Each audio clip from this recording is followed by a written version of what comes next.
Bueno, doctores, ¿cómo están? Doctor, buenos días compañeros. Buenos días, doctor. Buenos días, compañeros. 5 minuticos y comenzamos, doctores.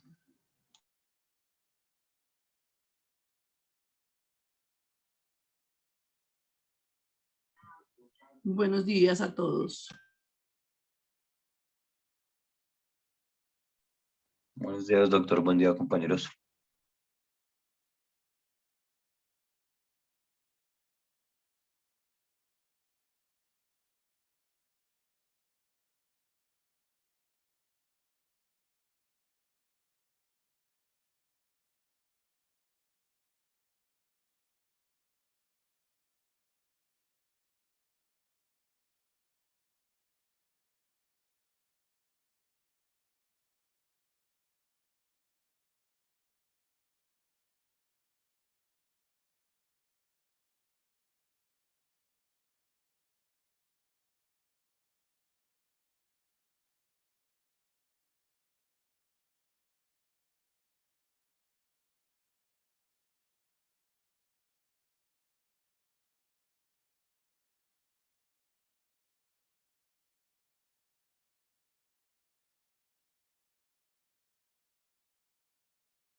Bueno, mis doctores, ayer quedamos en la falsedad ideológica en documento público, ¿cierto? Sí, señor. Bueno, entonces nos vamos a remitir hoy, doctores, al artículo 287 del Código Penal, que nos habla sobre la falsedad material en documento público. Ojo, aquí ya no vamos a hablar de falsedad ideológica, sino de falsedad material. Alguien que nos lea, por favor, artículo 287.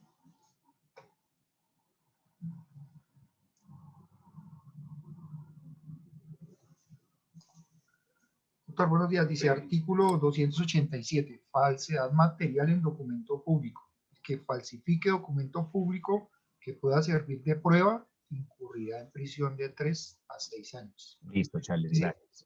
Si la conducta fuera realizada por un servidor público en ejercicio de sus funciones, la pena sería de 4 a 8 años e inhabilitación para el ejercicio de derechos y funciones públicas, y hay otra pena de 5 a 10 años.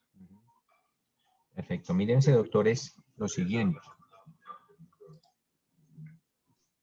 Aquí lo que se atenta contra, digamos, la calidad de genuino de ese documento público.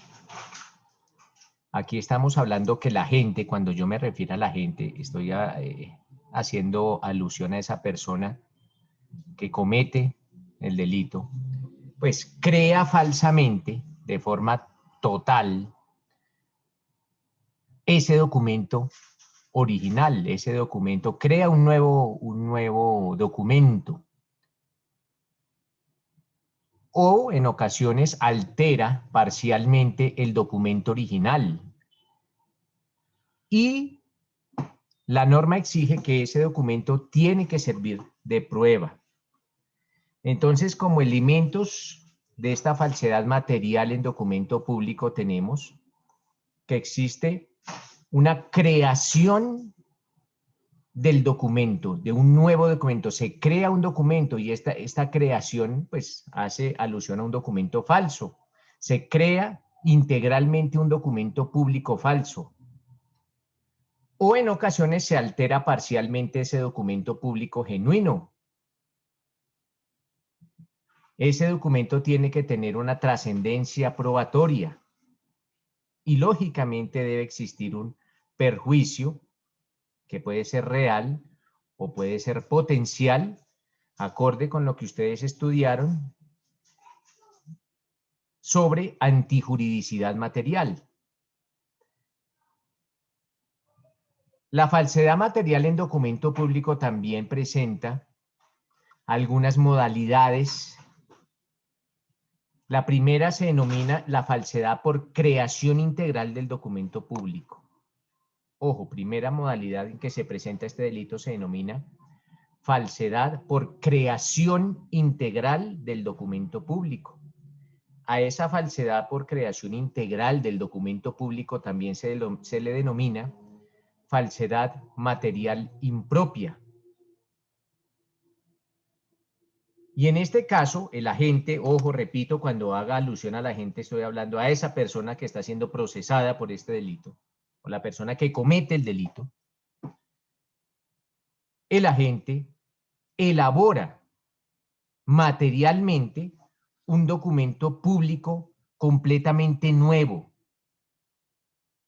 Y ese agente pretende hacer valer ese documento como prueba, haciéndolo pasar por auténtico. Hago alusión aquí a un documento público, pero es un documento público nuevo que fue creado por el agente y pretende hacer valer este documento como un medio de prueba.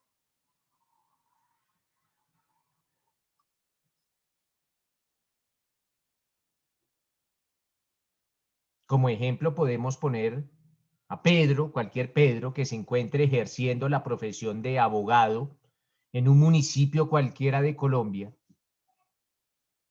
Y para eso se sirve de una tarjeta profesional falsa que él elaboró.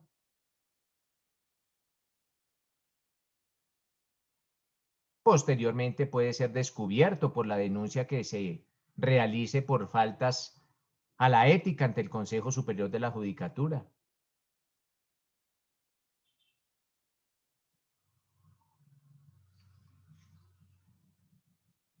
Entonces, una pregunta, mis doctores. Si ustedes van conduciendo su automóvil, se encuentra un puesto de control de la Policía Nacional,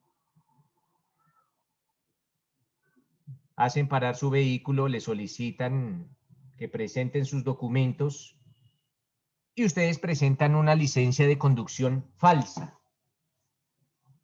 Si ustedes presentan esa licencia de conducción falsa y resulta que esa persona había sido sancionada por conducir en estado de embriaguez y se le había suspendido su licencia de conducción. Pero esta persona acude donde un tramitador quien le falsifica una nueva licencia. Y esta nueva licencia falsificada es la que presenta ante la Policía Nacional en el momento en que ésta le solicita los documentos en el puesto de control. Ante esos hechos, pregunto, mis doctores, ese conductor del vehículo que presenta la licencia de conducción falsa, que la mandó falsificar con un tramitador, eventualmente podría estar incurso en el delito de falsedad material en documento público. ¿Qué opinan, doctores?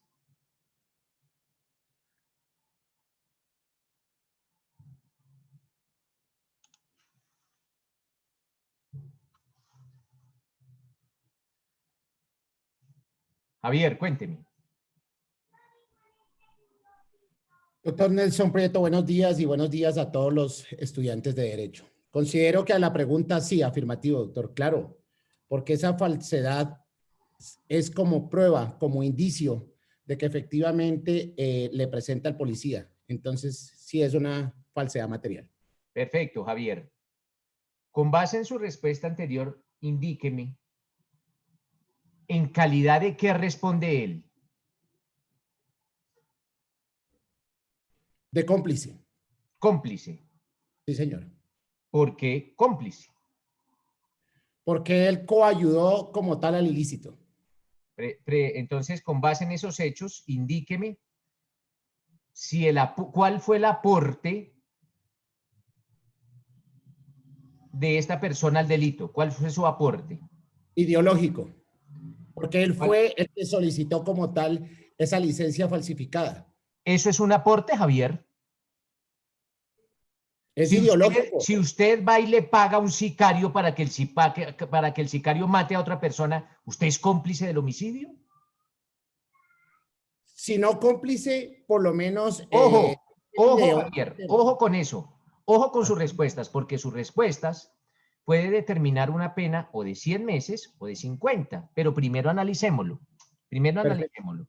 Si la persona le paga a un sicario para que el sicario mate a otra, ¿esa persona que pagó es cómplice del delito? A primera luz, como usted me dice, ojo con sí. la concepción de cómplice, ojo con la concepción de autor y ojo con la concepción de determinador, porque si no tenemos esos conceptos claros, apague y vámonos, porque esto ya nunca jamás lo van a volver a ver en derecho. De hecho, ya lo deben tener claro, nunca jamás van a volver a ver esos conceptos, porque eso fue pues objeto de estudio cuando estaba por allá en su penal general, y por eso lo repasamos nuevamente con la sentencia 29.221. Entonces, nuevamente con Javier, el señor paga, porque este señor, el del vehículo, ya centrándonos nuevamente en nuestro ejemplo, este señor fue y le pagó a un tramitador o a un falsificador para que él le expidiera una licencia de conducción falsa. Él paga. Si él paga, empecemos como por el método de descarte. Podríamos indicar que él es un autor y teniendo claro como autor siempre un norte. Nosotros tenemos que tener ya el chip montado en nuestro cerebro que el autor es la persona que tiene el dominio del hecho, ostenta el dominio del hecho. Entonces siempre autor igual ostenta el dominio del hecho.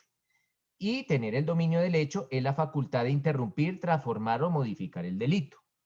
Entonces, este señor que fue a Palo Quemado, por ejemplo, a una oficina de allá de los falsificadores que hay en Palo Quemado, le paga a un tramitador de estos y le dice necesito una licencia de conducción falsa por cuanto la mía ya fue suspendida. Y el tramitador efectivamente la elabora. Él es el que la elabora, el tramitador elabora la licencia de conducción y se la entrega a este señor que le pagó. Entonces, hablaremos que es autor, Javier, autor del delito, el señor que mandó que pagó por la realidad, que le entregaran esta. Yo sí me sostengo, doctor, autor intelectual.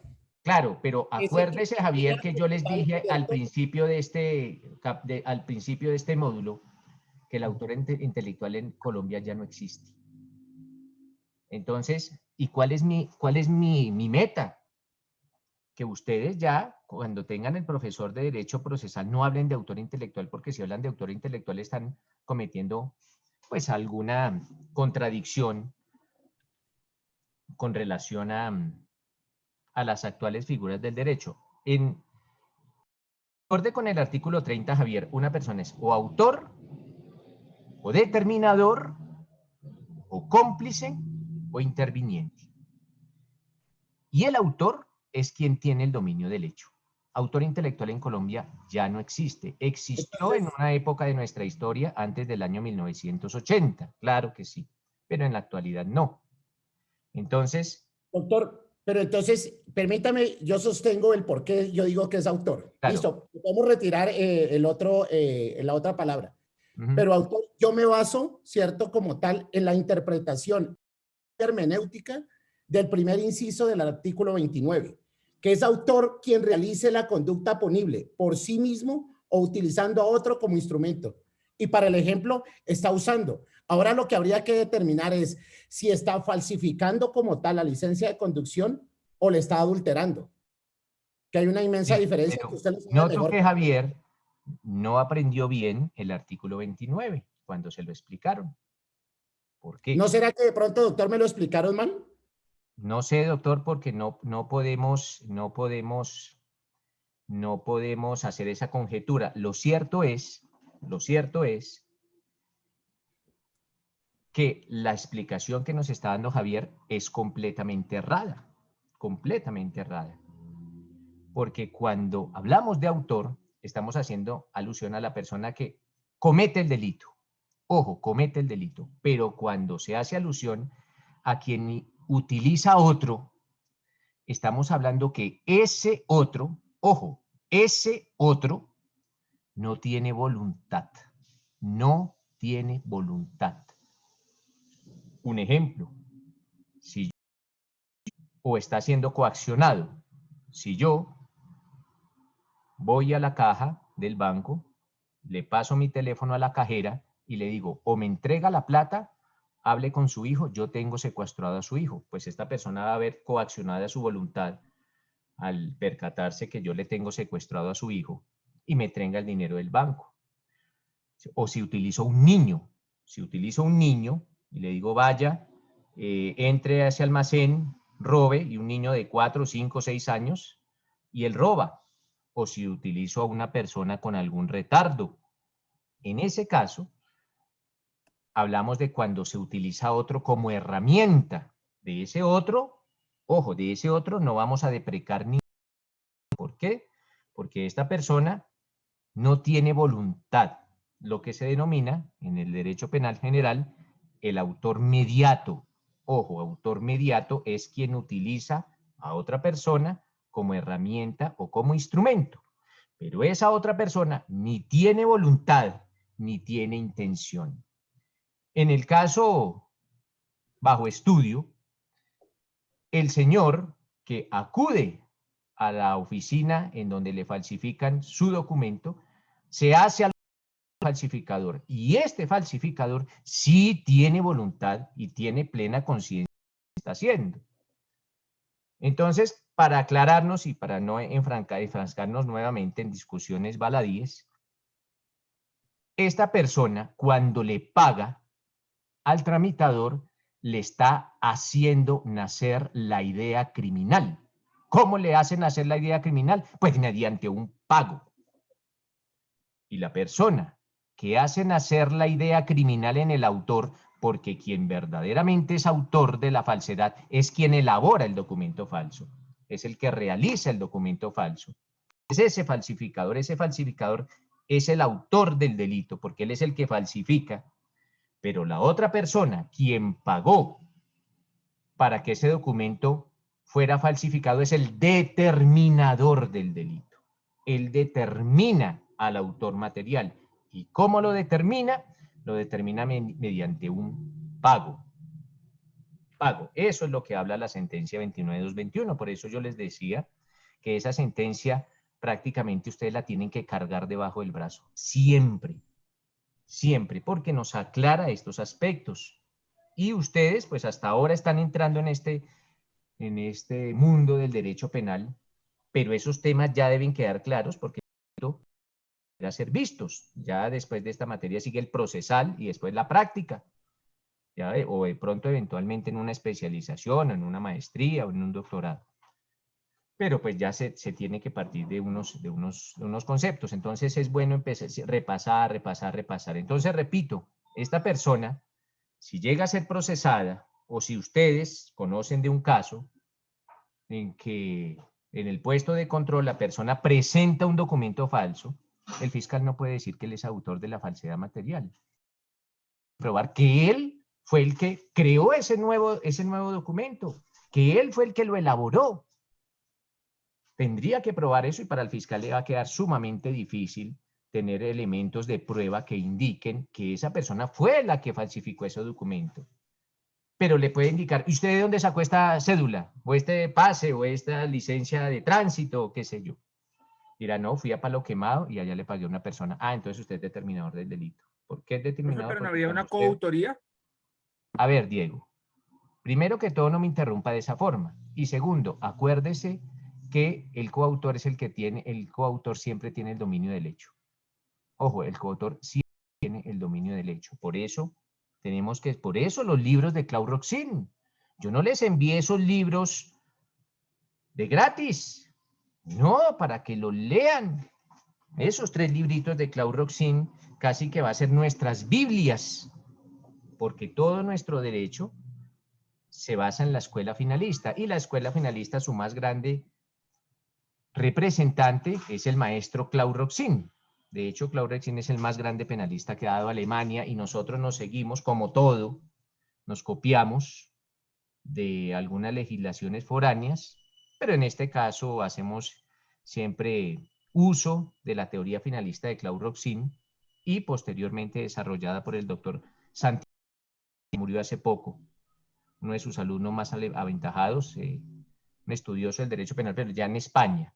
De hecho, les recomiendo en YouTube, hay muchas clases del doctor Santiago Mirpuig, y pues son sumamente entendibles por cuantos no son clases que él dicta en España, son clases que dictó en México, en la maestría de Derecho Penal de la Universidad Autónoma de México.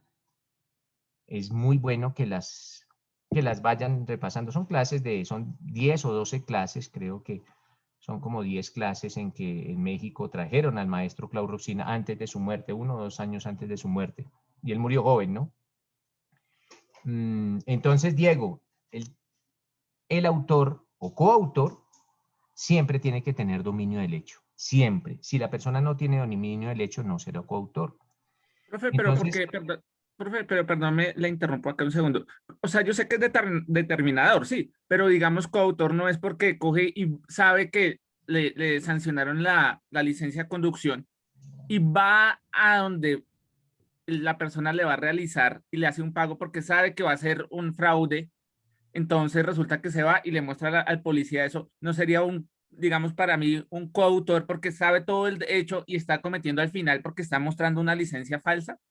claro, lo que usted me dice es completamente cierto, pero usted está basando la definición de coautoría en conocimiento y la definición de coautoría no tiene nada que ver con el conocimiento. La definición de coautoría tiene que ver es con dominio del hecho. Esa teoría del dominio del hecho. Si esa persona tiene la posibilidad de interrumpir, transformar o suspender el ejercicio de la acción penal, pues podemos hablar de un coautor. ¿Y cuál es el ejercicio de la acción? ¿Cuál es el delito? El delito es, en este caso, es cuando la persona está fabricando ese nuevo documento. Entonces se toma la tarea de ir a una imprenta o qué sé yo, con unas máquinas especiales y crea ese nuevo documento. Ahí estoy falsificando el documento. Yo no lo falsifico cuando voy y pago, no. Con pagar no estoy falsificando ningún documento. Lo estoy falsificando cuando me siento y empiezo a elaborar un nuevo documento que puede llegar a servir de prueba. Y lógicamente, que ese documento sea un documento, que pues por ahora estamos hablando de documentos públicos. Entonces, cuando la persona allá se sienta en su almacén o en su escritorio o en su fábrica o en el sitio que tenga destinado para ese fin y empiece a elaborar, ojo, a elaborar un nuevo documento público falso, en ese momento se está cometiendo el delito, en ese momento. No antes, cuando le estaban pagando, o no después, cuando lo presentó ante las autoridades. No, en ese momento no. El delito se comete, y ojo, porque el delito pues del cual estamos haciendo alusión se llama falsedad material en documento público. Y decimos, el que falsifique, no el que presente. No el que presente el documento o no el que pague. Porque aquí siempre se habla es del autor. En nuestro Código Penal hace alusiones al autor. Y el autor es el que lo falsifica. Y yo les decía nuevamente, que esta persona lo que hace es crear falsamente en forma total un nuevo documento. Él realiza un nuevo documento y ese documento puede servir de prueba. En este caso, claro que sí puede servir de prueba para certificar que pues él tiene el permiso de conducir vehículos automotores, pero esta persona crea un nuevo documento, lo crea, él mismo lo crea con sus manos o valiéndose de algunas máquinas o de algunos computadores, impresoras, qué sé yo, pero él es el que lo está creando. Antes alguien le pagó para hacerlo. Ese alguien que le pagó, pues le hizo nacer la idea criminal, porque si yo soy el falsificador, ¿quién me nació? Y el señor que viene se llama Pedro Pérez. Yo antes ni siquiera conocía a Pedro Pérez. Estaba ya en mi almacén de falsificaciones y él llega y me dice, señor falsificador, necesito que cree un documento público falso porque yo tengo mi licencia de conducción suspendida. Ahí me está haciendo nacer la idea criminal. Antes yo ni siquiera sabía, ni siquiera lo conocía. Y para hacerme nacer, para materializar esa determinación, pues él me cancela un dinero. Yo le digo, sí, vale 500.000 pesos. Él me entrega los 500.000 pesos y ahí en ese momento él hace nacer la idea criminal en mi persona, que soy el que falsifica, el que va a realizar la falsificación material del documento. Entonces acuérdense, mis doctores, que es importante la diferenciación no en materia penal, no en materia punitiva, porque el determinador tiene exactamente la misma pena del autor, exactamente la misma pena. Sin embargo, la diferencia radica en la forma en que se tiene que imputar, porque si ustedes son defensores, le tendrán que indicar al fiscal en calidad de que actuó mi cliente. Si la fiscalía dice que en determinador, ustedes tendrán que diseñar una estrategia de defensa encaminada a defender a un determinador, o encaminada a defender a un cómplice, o encaminada a defender a un coautor, o encaminada a defender a un interviniente, que son las formas de participación en el delito. Se denominan los dispositivos amplificadores de tipo, o uno de los dispositivos amplificadores de tipo. Y toda su defensa girará en torno a defender a un determinador. Mal haría la fiscalía y mal haría la judicatura en indicarle a una defensa, ya sea defensa material o defensa técnica, que una persona es determinadora del delito y al final indicar que lo condenen como coautor. Eso atentaría contra el derecho a la defensa, por cuanto desde un principio se le informó al defensor que él era determinador del delito para la fiscalía. Entonces la fiscalía no puede, en un acto de deslealtad con su contraparte, indicar que no era determinador, sino era un cómplice. Eso atentaría contra el derecho a la defensa y eventualmente podría dar pie a una nulidad, precisamente por la transgresión a este derecho. ¿Qué nos dice Diana Marcela? No, pues, profe, teniendo en cuenta lo que nos acaba de describir del determinador y que la fiscalía tendrá que comprobar que es determinador, pues hay otro delito que se llama uso de documento falso y creo que la conducta encuadraría más en ese, sobre el ejemplo que nos dabas. Podría ser, claro que sí. Sin embargo, por ahora lo coloco porque no hemos llegado allá a esas instancias del uso de documento falso, ¿Por qué yo digo que esta persona encuadra su comportamiento en este delito, Diana? Porque les dije hace un momento que esta persona le informó a las autoridades que él fue a palo quemado y dijo que había obtenido el documento por parte de un tramitador. Si esa información no se tuviese, si la fiscalía desconociere de dónde sacó ese documento, si no se lograra determinar probatoriamente esa persona de dónde sacó el documento, podríamos estar hablando, claro que sí, Diana, de ese delito, del uso de documento falso. Pero en este caso, él le informa a las autoridades. Él le dice, sí, yo fui a palo quemado y le pagué a un tramitador para que me expidiera la licencia falsa. Entonces ya tenemos probatoriamente establecido ese hecho. Si eso no se lograra determinar probatoriamente, pues la fiscalía eventualmente podría decir, no logré determinar que él hizo el documento, que él lo fabricó. No logré determinar que le pagó a otra persona, pero sí lo está utilizando. Entonces podrá indicar que pues se trata del uso de documento público falso, pero pues todavía no hemos llegado allá. Te me estás anticipando a los hechos, pero eventualmente sí, claro que sí, Diana. ¿Aquí podría haber el concurso entonces? No, no, no. O es lo uno o es lo otro porque es lo que se denomina concurso aparente. Lo uno y lo otro. Para no violar el non bis in idem dos veces por lo mismo. Diana López. Doctor, tengo una pregunta. Ujú. Bueno, en realidad dos. La número uno es la siguiente. Si nosotros estamos siendo defensores del determinador en este caso, y por lo que mencionaban ahorita, por, digamos que definición del juez dice, bueno, entonces no, el determinador no aplica, pero sí el uso del documento falso, como decía mi compañera Diana. Uno, ¿cómo hace entonces ahora para voltear todo es decir, cómo hace uno para como voltear la idea de proceso que ya tenía planteado ante un juez? ¿Me hago entender? O sea, que ya no fue no salió en el transcurso este delito, pero salió fue este otro. Claro, o sea, es tan entonces, fácil uno cambiar ese documento y decir, bueno, entonces listo, ya no es determinador, sino vamos a hacerlo porque ahí sí fue autor del uso del documento falso. En este caso, pues, a ver, tú estás defendiendo ¿a quién? al determinador. O sea, a este señor que presentó el documento y se determinó que él fue y pagó. Sí. Él Pedro fue que Pérez pagó para que le hiciera el pase. al que el otro para que le hiciera el pase. Entonces tú estás defendiendo a ese determinador. Pero la fiscalía, cuando llama a tu defendido a la primera salida que tiene que realizar ante la judicatura, ¿qué indica la fiscalía? ¿Que es determinador? Que es determinador y aparte que lo van a condenar o le van a hacer la multa por uso de documento falso. Bueno, pero Entonces, espérate. él a mí nunca me había, o sea, yo no había caído como abogada en cuenta, por eso digo que es más de de pronto es un tema procesal y le pido excusas, pero me genera esa duda. No, tranquila. Entonces, a ver, la fiscalía no puede decir que van a condenar a nadie. A veces la fiscalía utiliza como esos términos para tratar de amedrentarnos como defensores, pero nosotros ya somos avesados, o ustedes van a ser avesados y ya saben cómo. Entonces la fiscalía dice, miren, señor defensor y señor procesado, tenemos unos hechos, y esos hechos es que su procesado, la defensa técnica, yo le digo el procesado, le pararon su vehículo en un puesto de control y él exhibe una licencia de conducción falsa e indica que esa licencia la obtuvo mediante el pago que le efectúa un tramitador en Palo Quemado. Perfecto. Entonces yo, fiscalía, le voy a imputar dos delitos. Primero, falsedad en documento público en calidad de determinador, forma de participación determinador en concurso heterogéneo con uso de documento público falso, por cuanto él utilizó el documento.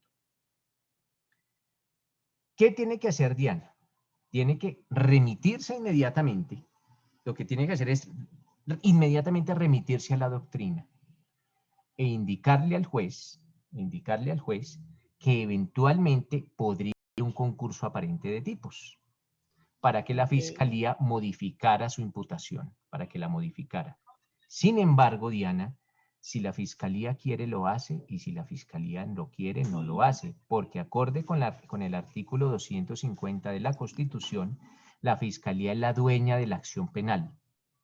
Ella puede imputar lo que a bien tenga, desde que se ajuste medianamente a los hechos. Lo que no podría hacer es imputarle a una persona que mató a otra el delito de violación. No, hasta allá tampoco podría ser, pero sí para la fiscalía, o sea, para ti puede ser un concurso aparente, pero para la fiscalía no.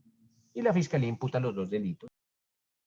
Nuevamente, y empieza, bueno, eso ya en la etapa de investigación. Ya en la etapa de juicio, si la fiscalía se mantiene en su postura que es un concurso de delitos, la fiscalía no está obligada a cambiarlo. Pero en el día del juicio y de los alegatos finales, ya la doctora abogada le indicará al juez, eventualmente, que aquí no se trata de dos delitos, sino de uno, y estará en la defensora radicada esa carga argumentativa. La defensora tendrá que realizarle esa argumentación al juez para convencerlo que efectivamente no se trata de dos delitos, sino de uno. Y así hace eco tu carga argumentativa, si tu discurso jurídico hace eco en el juez, pues el juez solo lo condenará por uno. Porque ahí sí la sartén por el mango la tienes el juez el día del juicio. Ya no lo tiene el fiscal, lo tiene el juez. Pero entonces ya tendrás que esperar, ojo, hasta el final. hasta el juicio. Y eso es claro que es delicado, claro que sí, y eso va a ser un tema de polémica por allá en su octavo semestre cuando estén estudiando procesal. Y eso genera polémica, ¿por qué? Porque si ese procesado eventualmente se quisiera haber allanado a los cargos o aceptado los cargos, hubiese tenido que aceptar los dos. A menos que entraran ustedes en un estudio jurisprudencial, que ojalá lo hagan, que se denomina la aceptación condicionada de los cargos. Ojo, la aceptación condicionada de los cargos. Por ahí salió una sentencia hace un mes de la Corte sobre la aceptación condicionada de los cargos, pero eso ya será un tema, no será un tema ni siquiera de pregrado. Eso no lo van a vender ustedes en pregrado, sino eventualmente en una maestría, la aceptación condicionada, que ya son temas pues eminentemente técnicos, o en una especialización en casación, cómo se tiene que atacar en casación esta figura, pero por ahora, y lo que tú dices, nos estamos adelantando al proceso, pero para resolver la inquietud, O sea, si existe en resumen, Dime. si existe en resumen que usted como abogado llegue con su concepción de que el delito es A y en el transcurso le pongan A, B y C y D, y uno quede como juez mágica, ahora cómo hago para poder sustentar, y ya entonces depende de mi elocuencia y de mi jurisprudencia o el conocimiento que tenga, parte de convencimiento más que de poder cambiar la demanda primaria. Eso es lo Sí, que claro, Diana, nosotros siempre vamos a partir como defensores, porque es que y ahorita les voy a explicar qué es lo que va a pasar pasado mañana. Nosotros como defensores siempre tenemos que partir de lo que está diciendo la Fiscalía. Entonces, vamos a escuchar a la Fiscalía a ver qué es la Fiscalía. Si la Fiscalía dice que es A, B, C, D y E, los delitos, que son 5 delitos, pues nosotros empezamos a diseñar una estrategia de defensa con base en lo que está diciendo la Fiscalía. De pronto para nosotros no son 5, sino son 2 o es 1. Tendremos que convencer al juez que no son 5, sino 2 o 1. Pero lo que nunca, el juez nos podrá condenar eventualmente o por los 5, o por 4, o por 3, o por 2, o por 1, o lo absuelve. Lo que nunca podrá hacer el juez es condenarlo por 6, ni por 7. Solo lo que dice la Fiscalía, hasta ahí llega, ese es como el límite del juez. No podrá agravar la situación de ese procesado. Él podrá decir, sí, el juez dice, no, la defensa tiene razón, aquí no son 5, son 2, y lo condena por los otros 2. Pero lo que nunca podrá decir el juez, aquí no son 5, son 6. No, hasta ahí ya no. Lo que se denomina la congruencia flexible, porque la congruencia no es rígida, sino es flexible, y eso pues también será otro objeto de análisis. ¿Y a dónde voy? ¿A dónde voy? Para el jueves, mis doctores, para el jueves. Ustedes en derecho penal, las personas que deseen, bueno, por ahora todos somos penalistas, pero para el jueves necesito que tomen postura, y necesito que tomen postura ¿en qué sentido? Si ustedes quieren ser defensores, me indican que van a ser defensores. Y si van a ser fiscales, me indican que van a ser fiscales. O sea, necesito que tomen una postura, que digamos, tomen un rol jurídico. O son fiscales o son defensores. No admito que me digan que son jueces, porque ustedes no tienen todavía la capacidad para evaluar a sus compañeros. Cuando la tengan, serán jueces, pero mal haría un profesor colocar a un alumno como juez, porque ¿cómo va a evaluar un alumno a su propio compañero? No, o son fiscales o son jueces. No admito ministerios públicos, porque el ministerio público no sirve para absolutamente nada, ni el representante de víctimas. O son fiscales o son jueces. Entonces yo les voy a dar el caso, que ya lo ideé, ya me tomé el trabajo de idear un caso lo suficientemente complejo, pero necesito que su respuesta va a ser como defensores o como fiscales. Entonces ustedes antes en el escrito me van a colocar, profesor, yo soy defensor y lo defendería a esta persona de esta forma. Lógicamente con base en la Constitución y en la ley y en la doctrina y en la jurisprudencia. Por eso ese caso se los voy a dar el miércoles. No, se los voy a dar el jueves, porque en 2 horas perfectamente se puede realizar esa defensa. Pero entonces me dicen, mire, doctor, yo soy defensor, yo lo defendería por este aspecto. No lo que ustedes crean, doctores, no lo que crean. Porque miren, doctores, que ante un juez nosotros no le podemos decir, doctor, es que yo creo que esto es así. No, siempre su respuesta tendrá que estar en un soporte. Y el soporte es la ley, la doctrina, la jurisprudencia. Entonces, si yo creo que es coautor, tendré que indicar que esa persona tiene el dominio del hecho y tendrá que indicar que tiene el dominio del hecho por esto, esto y esto y esto. O si no tenía el dominio del hecho, se lo tendré que indicar al juez. Entonces, vamos a ver si me convencen con sus argumentaciones. Y lo que dice Diana es muy cierto. Aquí lo que ustedes buscan es convencer a otro y ese otro se llama juez. Ustedes van a tratar de convencer al juez que su postura jurídica es la correcta, no es la de la fiscalía.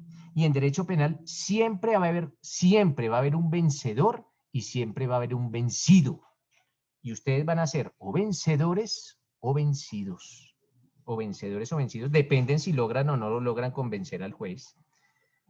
Bueno, claro que no todos los casos, lógicamente, si ustedes mañana toman la decisión de ser defensores, no todos los casos se ganan. Uno también tiene que ser muy sensato en decirle a su cliente cuándo hay posibilidades de ganar un caso. Pero si la fiscalía tiene pruebas supremamente contundentes, que es imposible rebatirlas, pues seremos muy sensatos con nuestro cliente y decirle, mire, yo no hago milagros. Yo no hago milagros. O señor cliente, deme o suministreme las pruebas para contrarrestar las que dice la fiscalía. En alguna ocasión una señora me decía que Dios es testigo que mi hijo no cometió ese homicidio. Yo le dije, pero entonces tráigamelo y aquí lo escuchamos en declaración de testigo, porque es que así no se puede defender. ¿Qué pruebas hay? Suministreme las pruebas y yo las recaudo. Pero siempre con las herramientas y siempre bajo criterios de sensatez, A veces, y nunca mis doctores valoren su trabajo, ustedes se trasnochan, o algunos de ustedes se trasnocharán estudiando 4, 5, 6, 10, hasta 20 años estudiando, porque esto no se acaba cuando ustedes se gradúen. Cuando ustedes se gradúen esto empieza, no se acaba, empieza. Entonces, ustedes cobrarán sus honorarios, 20, 30, 40, 50, 100 millones de pesos por una defensa, más o menos. Una buena defensa está entre los 50 y los 100 millones de pesos. No negocien con sus honorarios. Eso es lo que a ustedes les costó tener ese conocimiento. Si habrán otros abogados que trabajen más barato, pues uno le dirá al cliente, vaya donde esos abogados. Hay abogados de 500.000 pesos, hay abogados de 100.000 pesos. Hay abogados que por 100.000 pesos le hacen una audiencia. De hecho, hasta por menos, por un almuerzo lo hacen. Pero pues miraremos qué clase de abogados son ellos, ¿no? Entonces, listo, Diana, pues para tratar de resumir rápido, sí, tienes que convencer al juez. Ok, gracias, doctor, muy amable. Kevin, lo escucho. Doctor, muy buenos días. Nada, de acuerdo al artículo 287, lo estaban exponiendo anteriormente los compañeros, y que se vino a este tema relacionado con el dominio del hecho. Claude Roxin decía que cuando el autor desempeña con sus propias manos la acción, estamos hablando de un dominio de la acción. Cuando se hace a través de una autoría mediata, como en este caso se ve reflejado en el 287, se tiene es el dominio de la voluntad. Y por último, pero espéreme, Kevin, porque dominar la voluntad de esa persona, ojo, dominar la voluntad, quiere decir que esta persona, que el otro está sin voluntad porque yo se la estoy dominando. ¿Sí ve, Kevin? Ojo, cuando yo domino la voluntad de una persona, y métale un poquito de lógica, Kevin, si usted va a dominar la voluntad de otro tercero, de un tercero, si usted va a dominar esa voluntad, quiere decir que ese tercero ya no tiene voluntad. ¿Por qué? Porque usted la tiene dominada. La voluntad, ¿no? Usted tiene dominada la voluntad de esa persona. Pero si usted va y paga para que el otro realice un delito, usted no tiene voluntad, usted no tiene dominada la voluntad de ese tercero puede decir sí o puede decir no. Usted no le domina la voluntad. ¿Cómo le domina la voluntad si yo amenazo a su mamá con un arma de fuego y digo, Kevin, ¿usted va y roba o si no yo mato a su mamá? Ahí sí le dominé a usted la voluntad. Ahí sí se la dominé. Porque usted no va a actuar voluntariamente, va a actuar coaccionado, un constreñimiento en su voluntad. O se utilizó a un niño o a una persona con alguna falencia. Entonces, nótese, Kevin, que aquí sí hay un dominio de la voluntad, que es lo que pasa en el autor mediato. Él domina la voluntad, pero eso no se presenta cuando yo voy y pago, porque yo no estoy dominando la voluntad de ese tercero mediante el pago. Ok, doctor. Y ya por último, en la coautoría impropia se hace el dominio del hecho funcional. que es en el que en ese Ah, caso. claro, pero entonces es, sí, Roxin lo denomina dominio del hecho funcional y la de 29221 le esencial. Esos son cambios, pero entonces siempre en la coautoría impropia pues hablamos que existe un dominio del hecho y la única diferencia entre la coautoría impropia y la propia es la división del trabajo criminal. Esa es básicamente la diferencia entre coautoría propia e impropia, la división del trabajo criminal, pero siempre los coautores van a tener dominio del hecho, siempre. Sí, sí, claro que sí, doctor. Y era Vale, eso, no. doctores. Muchas gracias. Vale, listo. Entonces, doctores, ojo, porque miren, un casito así como tan sencillo, todo lo que nos puede llegar a generar en discusiones y en posturas, pero está bien, y está bien que me indiquen su postura jurídica, pero y les digo, lógicamente, yo los entiendo porque hasta ahora están entrando en esta ley del derecho, pero mañana o pasado mañana, ustedes en un abrir y cerrar de ojos ya van a ser abogados.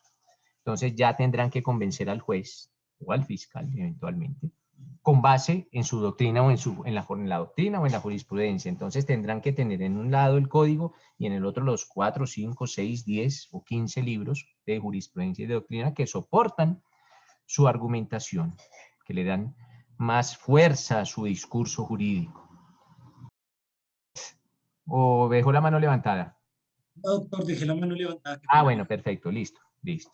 Entonces, mis doctores, retomando, pues hablamos de que la persona que realiza este delito es la que falsifica, pero eventualmente, pues quien manda falsificar, pues hablaremos de un determinador y tendrá la misma pena. Ojo, acorde con lo consagrado, en el artículo 30, pues el determinador tiene la misma pena del coautor o del autor, siempre la misma pena. O sea, en lo que atañe a la pena, no va a haber ninguna diferencia. Vamos a hablar de... Pero sí se tendrá que indicar por parte de la Fiscalía cómo participó esta persona y cuál es su forma de participación en el delito. Les decía nuevamente que pues la falsedad material en documento público tiene básicamente 3 elementos.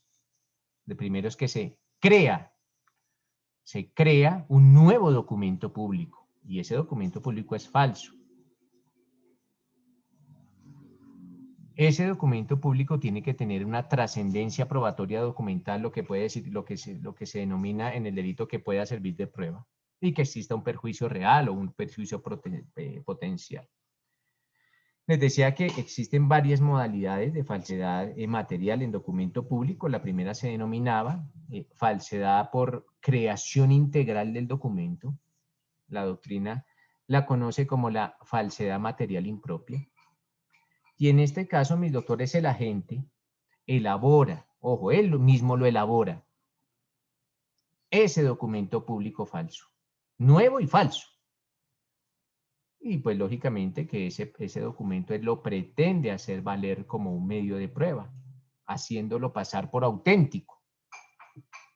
Se denomina la primera clase de falsedad, la falsedad por creación integral del documento público o falsedad material impropia.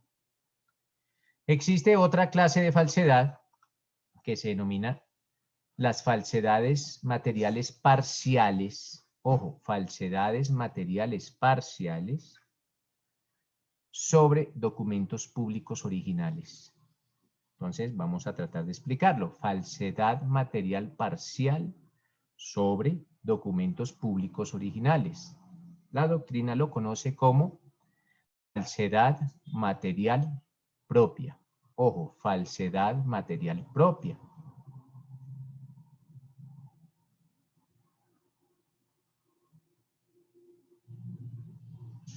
Vamos a... esta subdivisión de las falsedades trae a su vez otras divisiones. Y vamos a entenderlo primero con la explicación y después con el ejemplo. La primera subdivisión se denomina falsedad material parcial en documento público por adición. Ojo, falsedad material parcial en documento público por adición. Se presenta esta clase de falsedades cuando el autor del delito incorpora materialmente, ojo, materialmente al documento público que es genuino, afirmaciones con efectos probatorios, con efectos probatorios. Miren, un ejemplo. Un ejemplo. Un juez, el primero penal del circuito de un pueblo en Colombia. Primero penal del circuito. Ese juez dispone la entrega definitiva de 2 armas de fuego.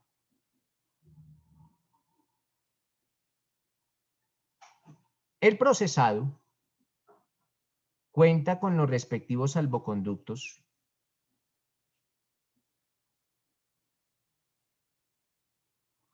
y lo que hace, ojo, el procesado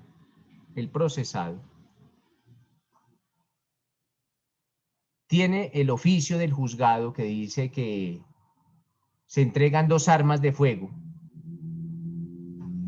El procesado agrega que ya con una máquina de escribir, bueno, en esa época, en mi época, se realizaba con máquina de escribir. El procesado toma el documento, lo mete en la máquina de escribir, como quedó un espacio en blanco, agrega 2 armas más. Agrega 2 armas más. Entonces, él tomó el documento que es original y le está realizando agregaciones, adiciones. Entonces ya no es la entrega de 2 armas, sino la entrega de 4 y consigna 2 armas más. Pero no es que el documento es auténtico. El documento no es falso, él no está creando un nuevo documento, no. Este agente lo que está es plasmando falsedades en un documento genuino, y un documento que expidió un funcionario público. Entonces, ese funcionario público, ese juez, a mí me entrega el oficio, y yo, que soy un particular, le agrego aspectos a ese oficio. Daniel, lo escucho. Profe, primero qué pena por la cámara, sino que ando con el internet muy bajito y de pronto se me entrecorta. Tranquilo, Daniel, Entonces, tranquilo. disculpa por esta vez. Pero viendo lo que usted dice, es que no sé si no estoy cogiendo, no sé si Tranquilo, entiendo la no. diferencia que hay entre una ideología parcial y este que nos nombró. Pues la diferencia se la voy a decir ya, Daniel. El delito de falsedad ideológica, ¿quién lo comete? En este caso... No, según el tipo penal. Un funcionario público. El funcionario.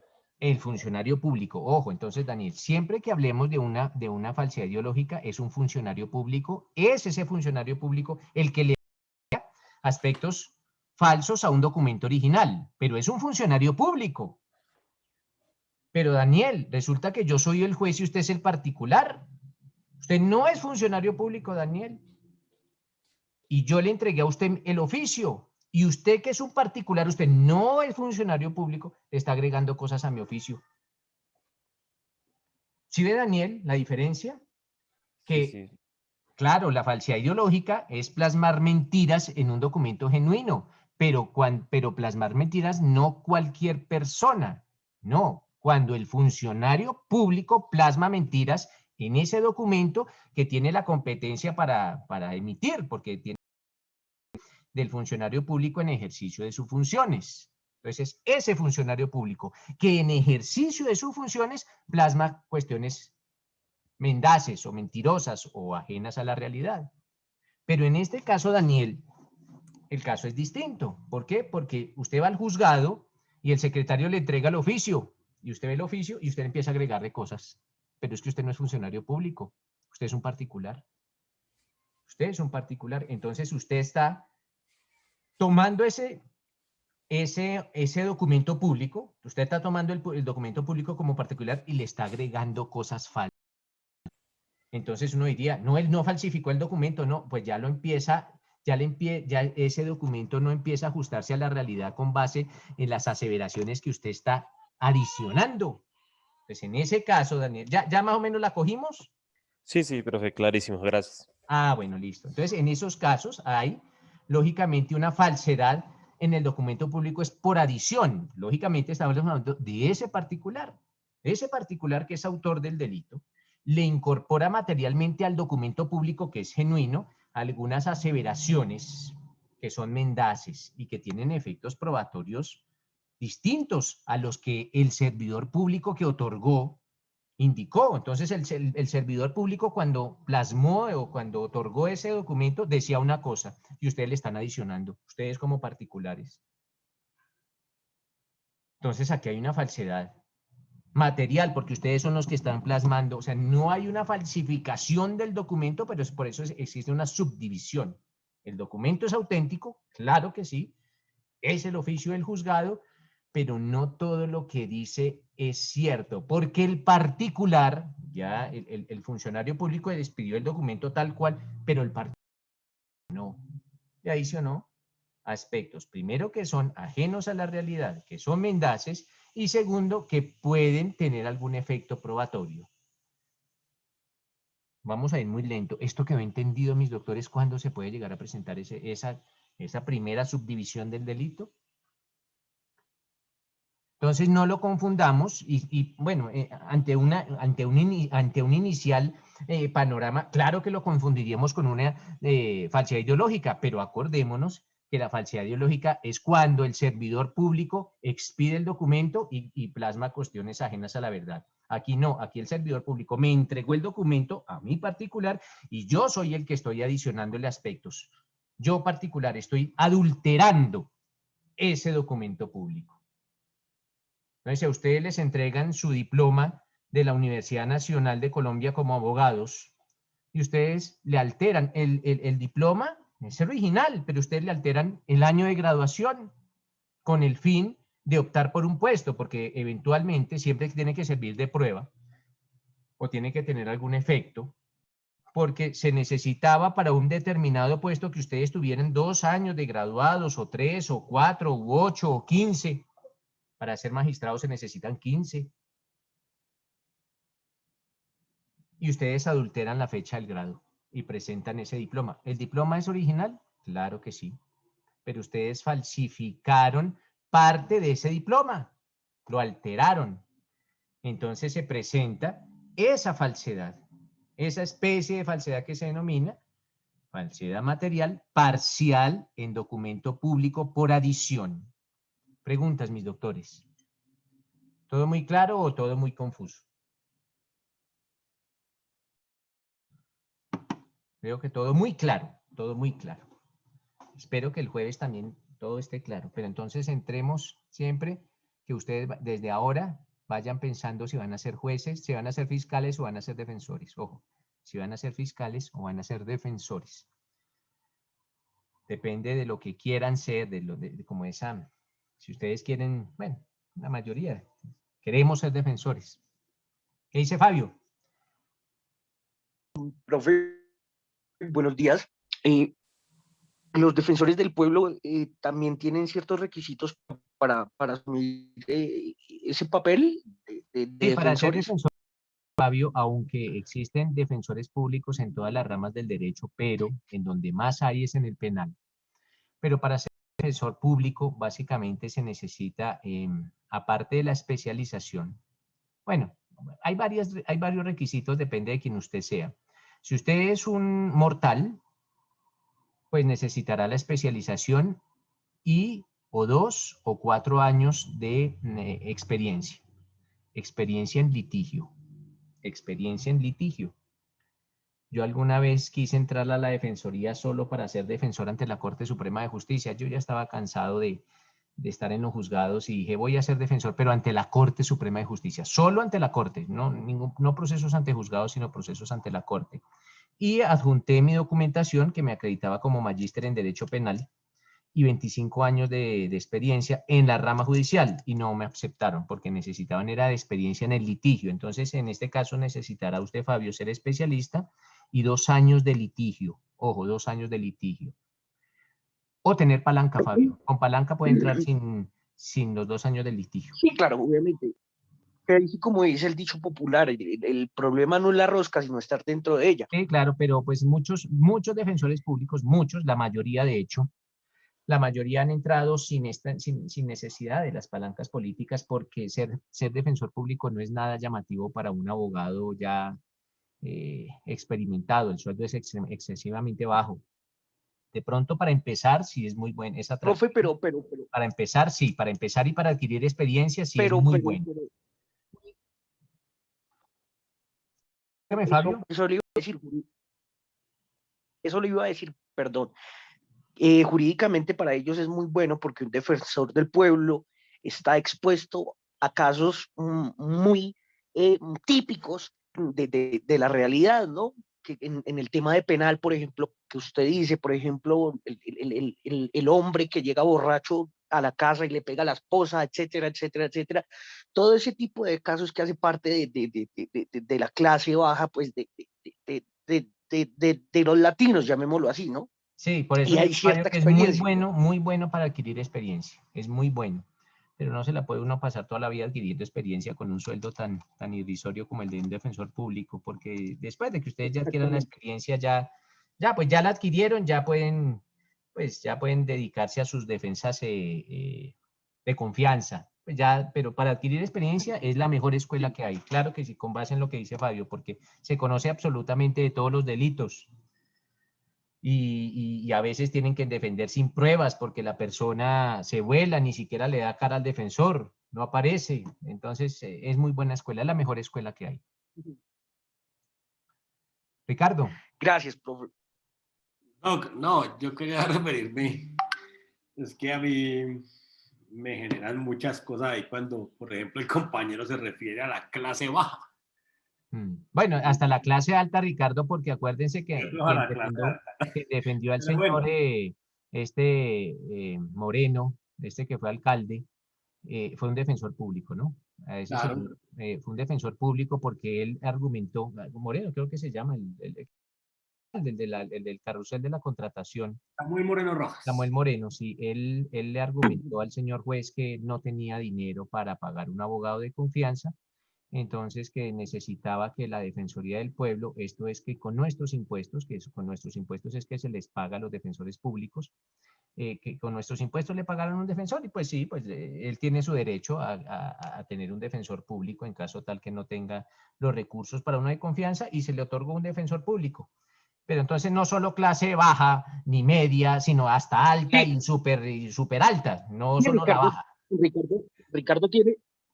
Ricardo tiene la razón porque, por ejemplo, lo que sucedió en el caso de Uribe Noguera, que antes cuando ocurrió lo de la niña, pues al primer abogado que llamaron fue a Cancino, creo que es, si no me equivoco. Fue a Bernate. Y creo que antes ¿Cuál, profe? Sí, a Bernate. Sí, y creo que antes de las 12 de la noche recibió miles de amenazas y renunció al proceso. Sí, aunque Fabio, en todo lado se ve. Sí, Rafael Uribe no tuvo abogado de confianza, no porque no quisiera, sino porque no podía, por eso, precisamente por lo que generó, por ese morbo que generó y por esa reacción ante un crimen tan atroz como el que cometió este señor. Pero los hermanos, y les decía ese caso que lo conozco, los hermanos le pagaron a un abogado, que es el doctor Pedro Aguilar, y les cobró 2.000 millones de pesos por la defensa. 2.000 millones de pesos, que pues se puede ejercer una buena defensa con ese monto de honorarios, ¿no? Con 2.000 millones profe, se puede ejercer una buena defensa. Profe, ¿esa defensa cubre todo el proceso o solo el inicio o el final? No, todo el proceso. Cubre todo, absolutamente. Eso sin incluirle el costo de los investigadores. O sea, todo el proceso sin incluir el costo. Yo creo que el dinero no vale. Pero yo creo que el proceso no vale nada al lado de la tranquilidad de la persona, ¿no? Del abogado. Sí, igual ellos contaban con esos recursos. Pedro Aguilar se llama el abogado. Y lo mismo en el caso de Colmenares, que ustedes conocen como Colmenares. Quien defiende a Laura Moreno es Pedro Aguilar, sino que Pedro no le gusta salir, bueno, el doctor Pedro no le gusta, entonces Pedro contrata a este señor Granados para que Granados saliera en los medios, pero quien estaba defendiendo ahí no era el señor Granados Jaime, sino era el doctor Pedro Aguilar. Él está detrás de bambalinas, pero ya es un señor ya de bastante edad y con toda la experiencia del mundo, profesor universitario en especialización y maestría, y es un tipo muy buen abogado. Bueno, ahora sí, Ricardo, cuénteme que estábamos hablando de las clases sociales. No, es que, digamos, esto siempre lo lleva a uno a tocar varios temas. Y es precisamente por ese morbo y por ese escenario, digamos, vuelvo lo digo, si usted es un profesional en el derecho, ¿sí? Y seguramente no está en de repente no debe estar en contravía de defender hasta el más criminal, ¿sí? Es allá donde, digamos, debe ir la academia, ¿sí? Y bien lo dice usted que cuando Pedro Aguilar, es que llama lo del abogado que no... Sí, es Pedro Aguilar, sí. ¿Sí? Precisamente por eso, por temerle a ese morbo que está generando defender o que sea usted un muy buen profesional, ¿sí? No diciéndole, por ejemplo, ni poniéndome la postura o del lado de, por ejemplo, en el escenario de Rafael Uribe Noguera. Pero sí, efectivamente, hoy en día, cada vez bien lo dicen, dicen en las jergas populares, pues si usted tiene plata, pues, ¿cómo es que dicen? De la manera que usted pague será su defensa, creo que dice el adagio popular. ¿Sí? Entonces, y hacia allá efectivamente no debe ir el derecho, ¿sí? O sea, digamos, es donde usted efectivamente se forme como profesional y su ética lo lleve a hacer una muy buena defensa o a hacer una defensa totalmente paupérrima, pero no a temerle a ese morbo, ¿sí? Porque finalmente creo que los abogados, yo no sé hasta dónde estamos en la obligación a presentar unos procesos de oficio, ¿no? ¿Sí? Entonces, digamos, hasta dónde uno tiene la responsabilidad con esa libertad del otro, ¿sí? No porque le pague o porque le toque. ¿Sí? No, pues Ricardo, básicamente, Ricardo, ya no existen obligaciones de llevar defensas de oficio, ya no existen, en materia penal, ¿no? En materia penal no, porque para eso existe el Sistema Nacional de Defensoría Pública. Pero, lógicamente, el hecho de que seamos abogados no quiere decir que dejemos de ser seres humanos. Y hay procesos que podremos llevar como defensas y hay procesos que no. Ahí radica la defensa, ahí radica la diferencia entre ser un abogado de confianza y ser un abogado del Sistema Nacional de Defensoría Pública. El abogado del Sistema Nacional de Defensoría Pública tiene que aceptar lo que le den, porque eso es una orden. Usted tiene que defender este caso. Entonces, a veces, sobre todo para las damas, es sumamente complejo defender a un violador por una solidaridad de género. Claro, ella puede ser la mejor defensora del mundo, pero no puede dejar a un lado su condición de mujer. Es sumamente difícil. Como nosotros los abogados de confianza, bueno, ustedes los abogados de confianza, yo no, pero los abogados de confianza sí tienen toda la autonomía de decir si lo defiendo o no lo defiendo. No lo defiendo, no. La verdad eso va en contra de mis principios, búsquese otro abogado que lo defienda. Yo no, pero no, eso serán ustedes ya cuando estén por allá en las grandes ligas. Pero en el Sistema Nacional de Defensoría Pública sí son imposiciones de defender a esa persona. Y pues a veces resulta sumamente difícil. E indistintamente de que nos paguen mucho o nos paguen poco, pues el objetivo siempre es hacer una buena defensa, ¿no? Siempre, indistintamente de los honorarios. Ya los honorarios entrarán a ser parte de otro aspecto, pero siempre una buena defensa. Y un abogado, mis doctores, se acredita en muchos años de experiencia y se desacredita en un segundo. En un segundo un abogado se desacredita. Cuando diga cualquier pavada en un juzgado, es pólvora y todos dicen, mire lo que está diciendo este abogado, y ese abogado se desacreditó, no solo con ese juez y todos los demás jueces, porque eso es una pólvora y eso aquí por las redes ya se sabe, y a los 5 minutos está esa audiencia indicando que es lo que está diciendo o ese abogado, o ese fiscal, o ese juez. Cualquiera de nosotros se puede desacreditar en 5 segundos o en un segundo. Entonces tenemos que tener siempre mucho cuidado con eso, porque ahorita en las redes eso es terrible. Eso es como el profesor que está hablando. Cuando yo estudié no existía la internet ni nada de esas cuestiones, lógicamente. Pero ahorita ustedes, bueno, algunos alumnos sirven como de fiscales de los profesores. Entonces, todo lo que dice el abogado, todo lo que dice el profesor, el estudiante lo está chequeando a ver si lo que dice el profesor es falso allá en Google. De pronto el profesor no tiene ni idea de lo que está hablando y lo que van a buscar es corchar al profesor o hacerlo quedar como un zapato. Eso pasa. No con ustedes, pero eso pasa. Eso pasa. Hay algunos estudiantes que es tratar de corchar al profesor y también está en la ética del profesor. El profesor no se la sabe todas, nada. Pero si hay un profesor que no sabe nada de un tema y acepta una cátedra, también está faltando a la lealtad como docente. Y ocurre que docentes que no tienen ni idea de un tema se ponen a dictar esa materia. Porque es el hambre del profesor, también tienen que jugar con eso, ¿no?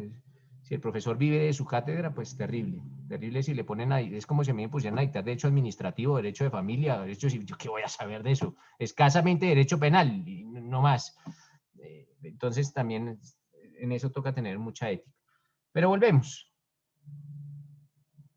Volvemos por allá a nuestra falsedad, a la primera falsedad. Entonces acuérdense, mis doctores, de esa primera especie de falsedad que se denomina la falsedad material parcial en documento público por adición. E indicábamos, mis doctores, que pues en este caso el documento es auténtico.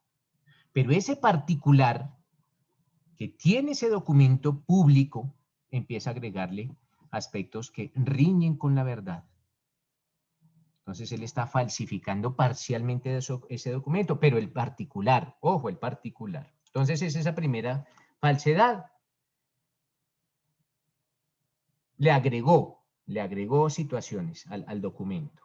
También puede pasar, mis doctores, que se dé otra especie de falsedad, y en esto es parecida a la clase a la que se dictó el día de ayer, que existe otra clase de falsedad que se llama la falsedad material parcial en documento público por sustitución. Y en ese caso, mis doctores, ese particular transforma materialmente aspectos sustanciales del documento público auténtico por textos diferentes.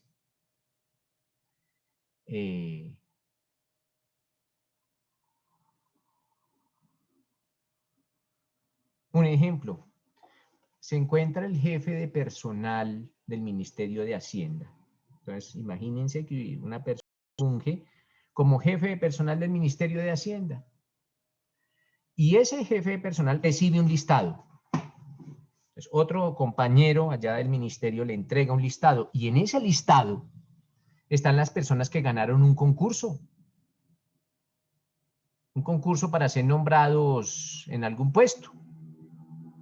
Y resulta que ahí no aparece la amiga de ese funcionario. La amiga íntima, no aparece incluida. Entonces, este funcionario, el jefe de personal, retira uno de los nombres, se da la artimaña de retirar uno de los nombres y colocar el de su gran amiga. El de su amiga íntima. Digo amiga por no utilizar otra expresión. De pronto era más que amiga. Y él retira una de las personas que ganó el concurso y coloca el nombre de su amiga.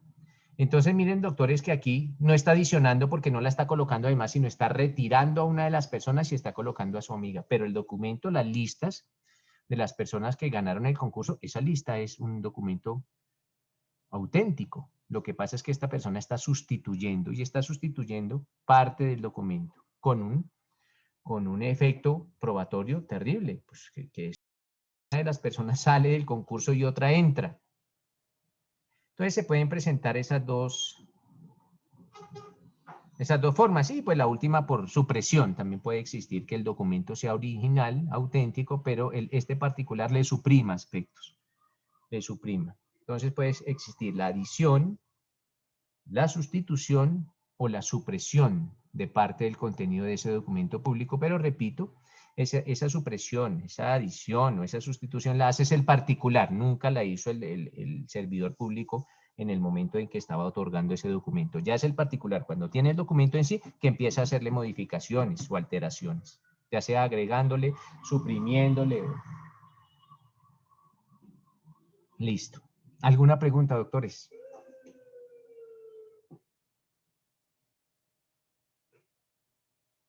Nada.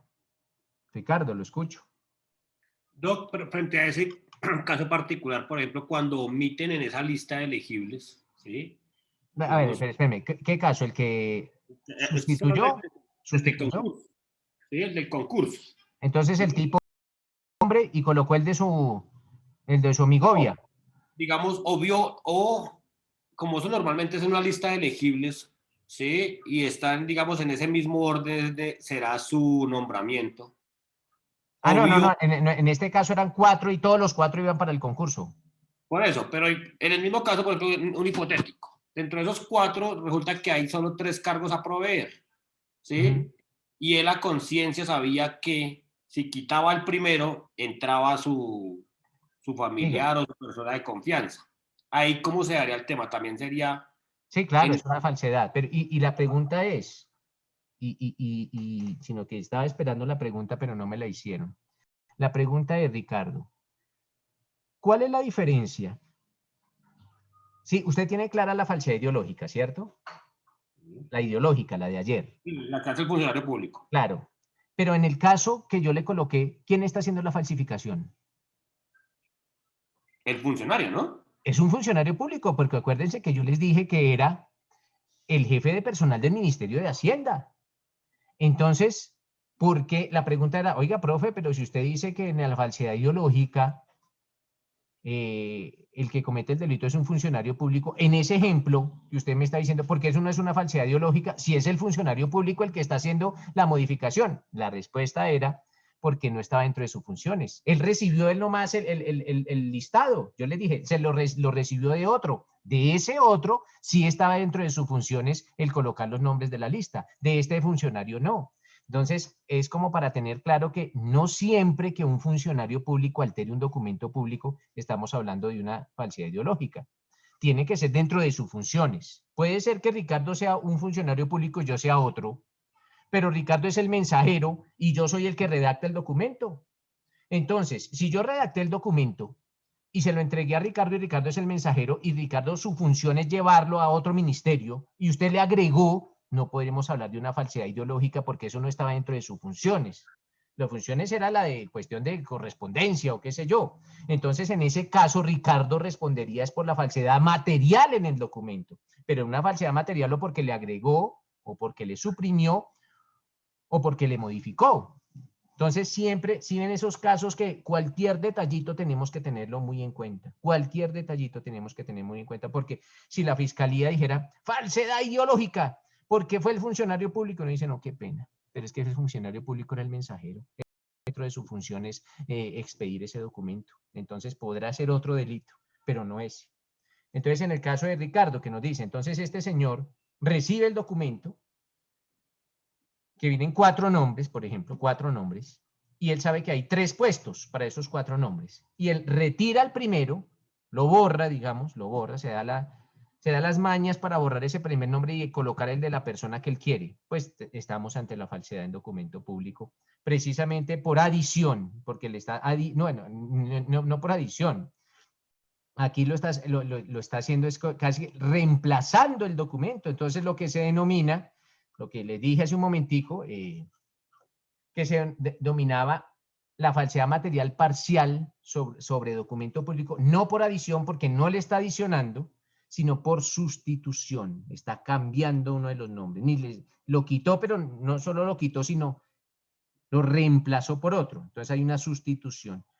¿Listo, Ricardo? Entonces voy a responder por ese delito. En ese caso, porque no está dentro de sus funciones. ¿Vale?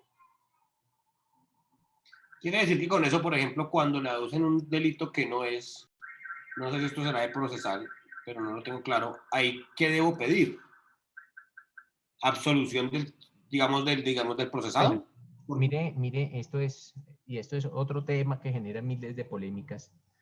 Cuando nosotros copiamos, y digo nosotros los del Congreso, cuando nosotros como Estado copiamos las legislaciones, las copiamos mal. Mire que lo que dice Ricardo tiene mucho sentido en el siguiente aspecto.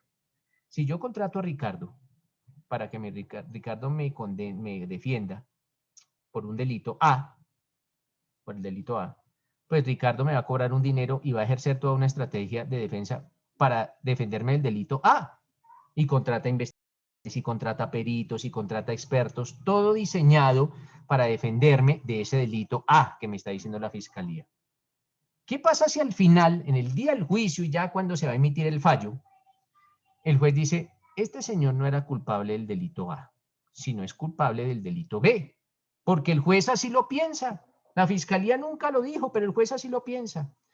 Uno dice, qué pena, señor juez, pero mire que yo siempre defendiendo a una persona por el delito A y usted ahorita me lo va a condenar por el delito B. Entonces, ¿cuál fue la oportunidad que yo tuve para defender por el delito B? Si usted me hubiese hecho desde el principio eso, pues yo hubiese contratado investigadores también para defender por el delito B. Para mí eso es atentatorio del derecho de defensa, para mí. Pero para la Corte Suprema de Justicia, no. Para la Corte, no. La Corte dice que el juez sí lo puede hacer, puede condenar por un delito B siempre y cuando sea de menor entidad o de menor pena que el A. Eso es atentatorio contra el derecho. ¿Y por qué digo que copiamos mal? Porque nosotros nos copiamos de este sistema de Estados Unidos. Y en Estados Unidos, si no es el A, absuelven. Absuelven. Se tiene que proferir sentencia absolutoria. Miren un caso tan patético, ustedes ya conocen.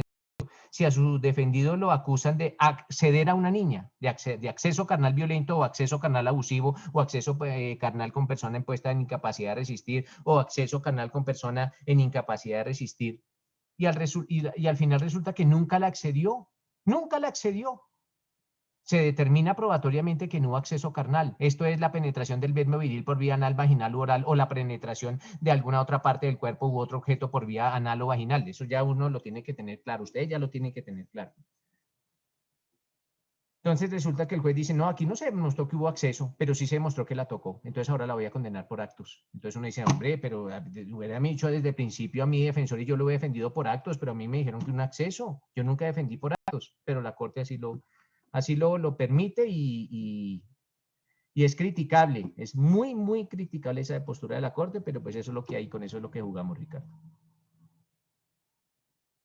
¿Qué nos dice Diana?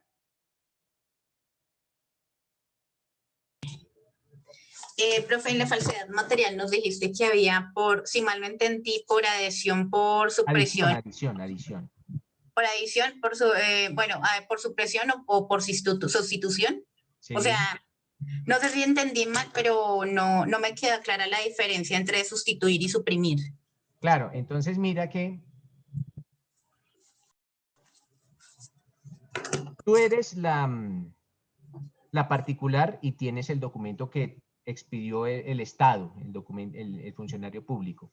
Si tú le borras algo, o si le borras y no haces nada más, simplemente borraste parte del documento con un fin probatorio, entonces en ese caso que solo borraste, no agregaste nada más, sino solo borraste, ¿de qué hablaríamos? ¿Sustituiste? ¿De que adicionaste? ¿De qué podríamos hablar?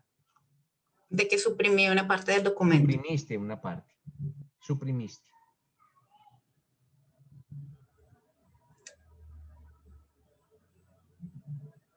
Si tú cambias, entonces borras un párrafo, ojo, lo borras y colocas otro párrafo. Lo colocas. ¿De qué hablamos? Sustitución. Sustitución. Pero si tú no haces absolutamente nada de borrar, sino simplemente agregas aspectos nuevos, pues tomas el documento, no borras nada, sino le agregas más cosas. Aquí estamos hablando de adición. Pues no le estás borrando nada. Entonces una cosa es borrar para reemplazar, o sea, borrar para reemplazar, o borrar para no reemplazar, sino solo por borrar, o no borrar nada y adicionarle. ¿Listo, Diana? Entonces puede ser, primero, solo borrar. Segundo, borrar y reemplazar, borrar y colocar algo donde se había borrado. O tercero, no borrar absolutamente nada y colocar aspectos nuevos. Entonces, un párrafo más. ¿Ha entendido? Sí, señor, ya más claro. Vale, perfecto. Entonces se pueden presentar también esas clases de falsedades. Y nótese, mis doctores, que aquí,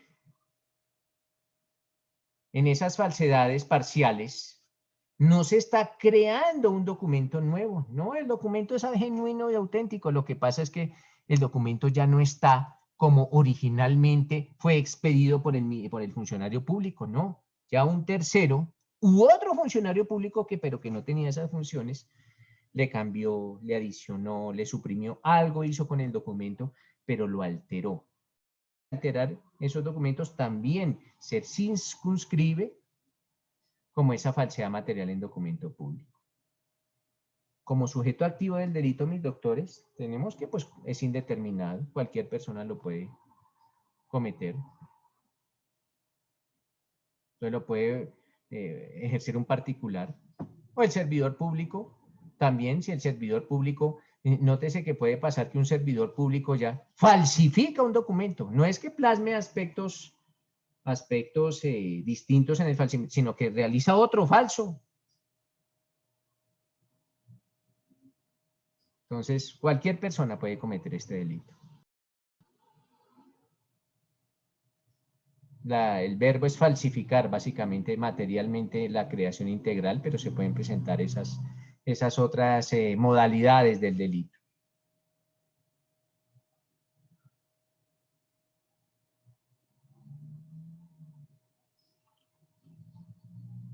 A ver, vamos a pensar también.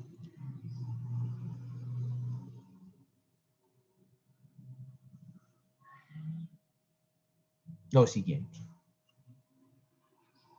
Este es un caso, piénsenlo 2 minuticos.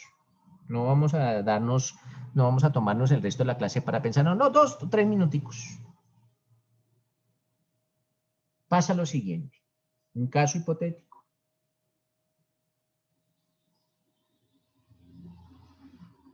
Resulta que ustedes botaron la cédula, la extraviaron, pero fueron tan de malas que extraviaron la cédula 3 días antes de las elecciones. Y ustedes necesitan ir a votar por Marta Lucía Ramírez porque son fieles hinchas y seguidores acérrimos de Marta Lucía, y Marta Lucía con ella van hasta la muerte con Marta Lucía.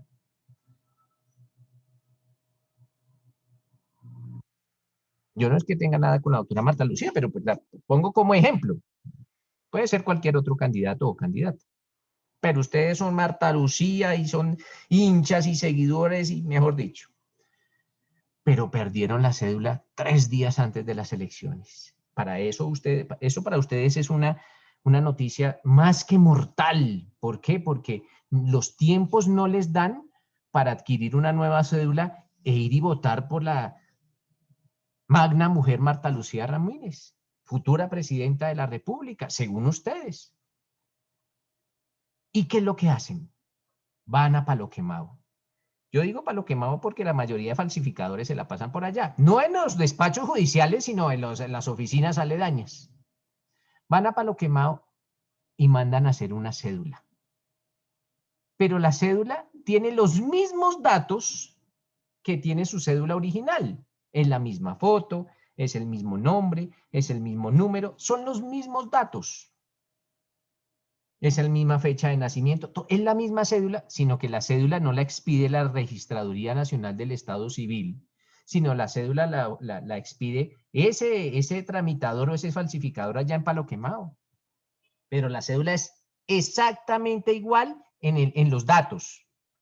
Lo único que cambia es que una es falsa y la otra es la verdadera, es la genuina, porque una es la que expide la entidad correspondiente y otra es la que ustedes se consiguieron allá en el mercado negro, por decir algo. Y ustedes lo hacen precisamente para poder votar, Marta. Y van al puesto de votaciones. Y van, y efectivamente el jurado de votación observa que esa cédula es falsa. Pero los datos están ahí, sí, ese es Pedro Pérez, la fecha de nacimiento de Pedro, la cédula de Pedro, todo. Pensemos. En ese caso, esta persona que le pagó al falsificador, porque eso se determinó probatoriamente, que él le paga al falsificador para que le saque una cédula igualitica a la que ella tenía antes de que se le perdiera, sino que pues es falsa porque no la expide la registraduría, sino la oficina. Esa persona podrá ser determinadora del delito de falsedad material en documento público. Nata, cuéntame mientras los demás doctores y yo realizamos esa elucubración jurídica. ¿Qué nos dice Nata? Es que tenía una pregunta frente a lo que su merced dijo con referente a que si ese funcionario público que falsifica el documento, digamos que no está dentro de las funciones emitir ese acto administrativo, qué sé yo, no se le juzgaría como funcionario público, sino pues como persona indeterminada. Sí, claro, o sea, el hecho de que sea funcionario público no tiene que ver nada. Era un funcionario público, pero persona. ¿Cuándo? Sí, porque el mensajero, perdóname que le interrumpa, el mensajero pues no tenía esa función. Sí, claro, entonces él responde por ese delito, claro que sí. Pero como persona indeterminada, no por el hecho de ser mensajero y pertenecer. Sí, como si lo hubiese hecho cualquier otra persona. Porque el hecho de que sea servidor público no tiene que ver nada porque eso no estaba dentro de sus funciones. Dentro de sus funciones no estaba emitir el documento, sino digamos que llevarlo de un sitio a otro. ¿Listo, Nata? Gracias. Vale, perfecto. Entonces volvemos a esta señora, o este caballero, esta dama o este caballero, que no soportaban no votar por la doctora Marta Lucía Ramírez y mandan falsificar su propia cédula. ¿Qué puede pasar ahí? Escucho a Marinela. Sí, doctor, buenos días. Pues, ¿qué puede pasar ahí? Que esta persona, a pesar de que está falsificando su propio documento con datos reales, por así decirlo, pues está incurriendo en falsedad de documento público, toda vez que no es la entidad correspondiente ni maneja el papel de seguridad y demás de la registraduría para expedir este documento. Perfecto. Diana, ¿tú tomaste nota de los requisitos que yo indiqué sobre la falsedad?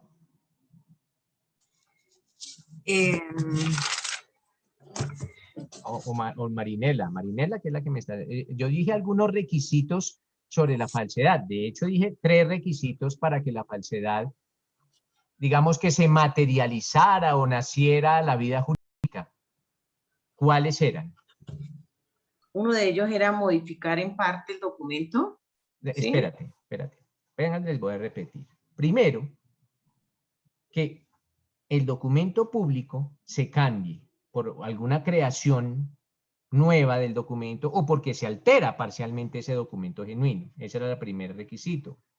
El segundo era que ese documento pueda servir de prueba. Y el tercero, que pueda existir un perjuicio real o un perjuicio potencial. Ojo, perjuicio real o perjuicio potencial. Entonces Marinela nos dice, sí, efectivamente esta persona, si bien es cierto lo que altera su propia cédula, pero lo hace no con el papel de seguridad ni nada, sino ante un falsificador. Marinela, ¿aquí habrá un perjuicio? Sí, en el análisis que yo alcanzo a hacer, sí, por supuesto, porque está suplantando una institución del Estado para conseguir su objetivo, que en este caso, como usted lo explicaba, era participar en las elecciones. Entonces, hay un engaño. Listo. ¿Qué nos dice Diana Marcela? Pienso que no se configuraría el delito porque no está la antijuricidad material ni está el perjuicio real. O sea, no hay un bien jurídicamente que esté en daño o que esté en riesgo. ¿Qué es lo que se protege, Diana? ¿Qué es lo que se protege cuando hablamos de las falsedades documentales? ¿Cuál es el bien jurídico que se protege? ¿Cómo se llama ese bien jurídico en la ley? La fe pública. La fe pública. Ahora viene la pregunta, Diana. ¿Y qué diablos es eso de la fe pública? ¿Qué es eso? Porque pues allá el código muy hermoso dice delitos contra la fe pública. Pero resulta que yo que soy un completo ignorante, no sé qué es la fe pública. ¿Qué es eso de la fe pública, Diana Marcela? Pues, ¿o qué entiendes por fe pública? No, tampoco sé, que no sabría decirlo.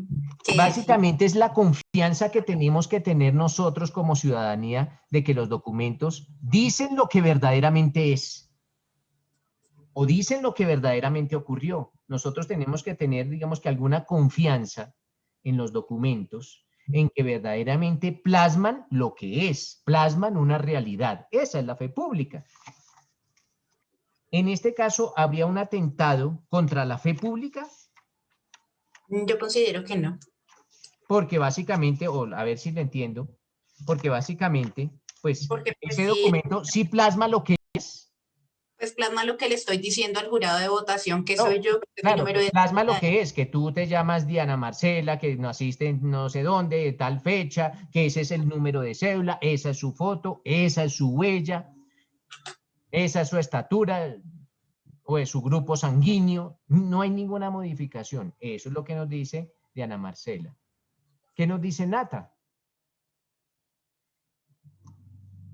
Olvidé dejar la mano, pero estoy de acuerdo con Diana. Ah, bueno, coadyuva la posición de Diana. Bueno, listo, perfecto. Coadyuva la posición.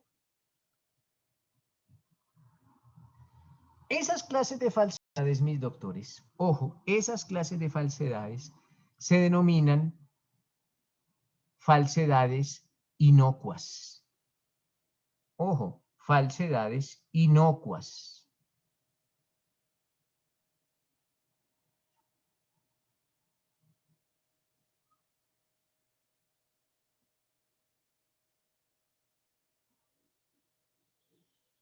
Lo que dice Marinela es cierto desde el punto de vista objetivo. O sea, objetivamente, claro que hay una falsedad.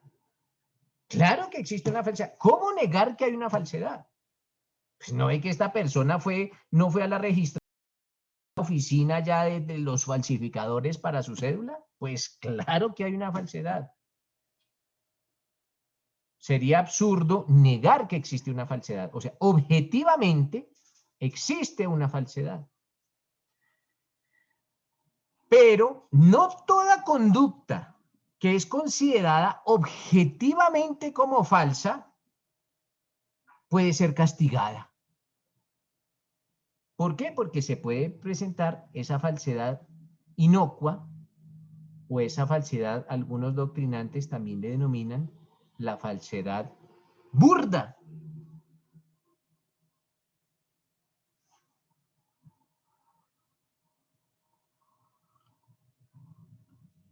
Y lo que básicamente se tiene en cuenta en estos casos es que no existe un perjuicio a la fe pública. No existe un perjuicio. Así exista la falsedad, no existe ese perjuicio. Y ese perjuicio, en derecho penal, se denomina la antijuridicidad material. No existe antijuridicidad material. Entonces, la conducta es típica, claro que es típica, porque esta persona determinó a otra para la obtención de ese documento, pero no es antijurídica. Y acuérdense, mis doctores, que para que una conducta sea de delito tiene que cumplir con los tres grandes requisitos de tipicidad, antijuridicidad y culpabilidad. Entonces, en sede de tipicidad, el análisis está hecho. Claro que es típica la conducta, pero atenta contra la fe pública, la respuesta es no. No, porque ese documento está plasmando aspectos completamente reales. Completamente reales. Entonces, no atenta contra la fe pública. La fe pública es que nosotros tenemos el convencimiento de que ese documento dice lo que verdaderamente es. Y ese documento lo dice, así sea falso, objetivamente. Se denomina por parte de la doctrina la falsedad inocua y no es castigable. Javier. Doctor, o sea que podríamos decir que esa falsedad inocua es aquella que no produce ningún perjuicio ni daña ningún interés público ni particular. Claro, es exactamente. No existe un perjuicio ni un daño real ni potencial. No lo existe. Al no existir, no es antijurídica la conducta, es típica, sí, pero no es antijurídica, por lo tanto, no es delito. Perfecto, doctor, gracias. Vale, listo. Ricardo. Yo me voy, por ejemplo, digamos, ¿qué pasa si yo, por ejemplo, contrincante de Marta Lucía Ramírez, me doy cuenta de que no solo es esa persona, y uno invoca la fe pública, ¿no? Que esa persona, mediante esa falsedad en ese documento, que en efecto es público, me gana las elecciones. ¿Sí? Bueno, pero eso ya será objeto de otro delito, ¿no? Pero uno dice que ahí cumpliría con esos tres requisitos, ¿sí? Que efectivamente es un nuevo documento, ¿sí? Que efectivamente que no es la entidad competente quien lo expidió, que me va a servir como prueba porque sé que esa persona incurrió porque es que el jurado de votación seguramente lo denunció, pero ahí quedó, ¿sí? Y que tiene un perjuicio real según los requisitos y están perjudicando al otro, por ejemplo. No porque, ¿sí? no porque Ricardo, si el documento es público, el voto se anula. Si el documento no es original, el documento se anula. El voto se anula. El voto se anula. Y si el voto se anula, pues ya, se anuló el voto. Pero entonces, en lo que atiende a esta persona que presentó la cédula, pues no cometería ese delito, porque su voto se le anuló. Siempre, para que esta persona hubiese sido denunciada por el jurado es porque el voto lo anularon.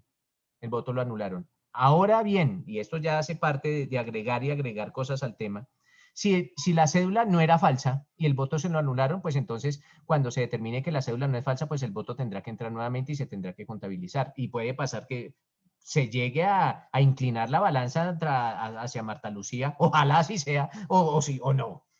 Ojalá así sea en futuro en pro de la salvación del país, como dicen los que le siguen los candidatos. Todos los candidatos nombran en pro de la salvación del país. Pero bueno, no se ha salvado con ninguno, pero bueno, esperemos que con alguno algún día se salve. ¿Qué nos dice Marinela? A ver, había doctor. levantado la mano. Cuéntame, ¿Perdón? Marinela. Aló, te escucho, Marinela. Qué pena, doctor, es que escuché hablar a otro compañero. No, Es que cuéntame. me genera inquietud y yo viví de primera mano la siguiente situación. Yo estudié y trabajé al tiempo en una universidad pública y no fue una ni dos veces que nos presentó el caso que las personas o la humedad se les comía el diploma de pregrado, bueno, o en una mudanza se perdía, bueno, lo que quiera, pero total no tenían acceso a ese diploma de pregrado. Para estas personas era muy fácil ir a Palo Quemado, que en Tunja yo creo que no existe Palo Quemado, pero bueno, iban a Palo Quemado, venían a desplazaban a Bogotá y sacaban ese nuevo documento. Volvemos a lo mismo, con sus datos reales. Efectivamente en el folio constataba que eran egresados de pregrado de esa universidad, todo real. Pero es que a mí no me cabe en la cabeza que no haya delito porque no cumple con las tres características, si estas personas lo hacían precisamente para no tener que pagar el $1.000.000 que vale el papel de seguridad del diploma de pregrado. Entonces es ahí donde yo tengo la inquietud, porque sí hay falsedad, porque no es el papel de seguridad que la universidad con los sellos que se expidieron desde un primer momento. Por eso yo te digo, Marinela, que nadie discute que es una falsedad. Claro que es una falsedad, pero en el aspecto típico. Si lo que buscaba la persona es no pagar ese $1.000.000, ya lo que existe de pronto es un detrimento patrimonial, por parte de la entidad estatal que es la encargada de expedir ese documento. Pero a donde yo voy, Marinela, es que la falsedad documentaria lo que protege es la fe pública. Y la fe pública es que nosotros como sociedad consideramos que lo que está plasmado en los documentos es cierto. Eso es la fe pública. Lo otro, claro que pronto puede existir un perjuicio, pero otro perjuicio que no atiende a criterios de falsedad en documentos. No atiende a esos criterios. Atenderá a otros criterios de orden patrimonial. Claro que sí, patrimonial, Marinela, pero no entra en los campos de la fe pública, porque precisamente lo que usted dice es muy cierto. Esa persona sí se graduó, claro que sí. Ostentó ese título, claro que sí. Pero lo consiguió por fuera para no pagar el $1.000.000, pues existirá un detrimento patrimonial contra la empresa o contra la entidad pública que debió haber emitido esto. Pero en lo atiniente a la falsedad y a la fe pública no existirá. Sobre esto es bueno, ingresen a Google o a los libros de jurisprudencia o a los libros de doctrina, hay mucho sobre la falsedad inocua y se da en esos casos, Marinela. No me cabe en la cabeza. No, es que claro que existe la falsedad, pero la falsedad no es antijurídica. Sí es típica, pero no es antijurídica, Marinela, porque yo te dije de principio, nadie niega que es una falsedad, claro que sí, pero no hay un perjuicio real o potencial contra la fe pública. Ojo, contra la fe pública. ¿Listo, Marinela?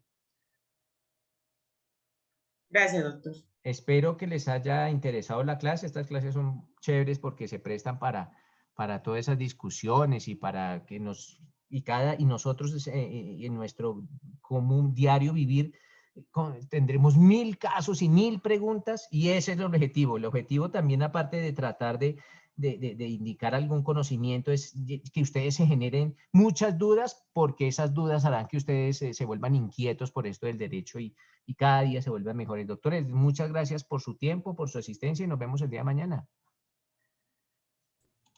Muchas gracias. Gracias, profe. Gracias, doctor. Buenas tardes. Muchas gracias. Feliz día.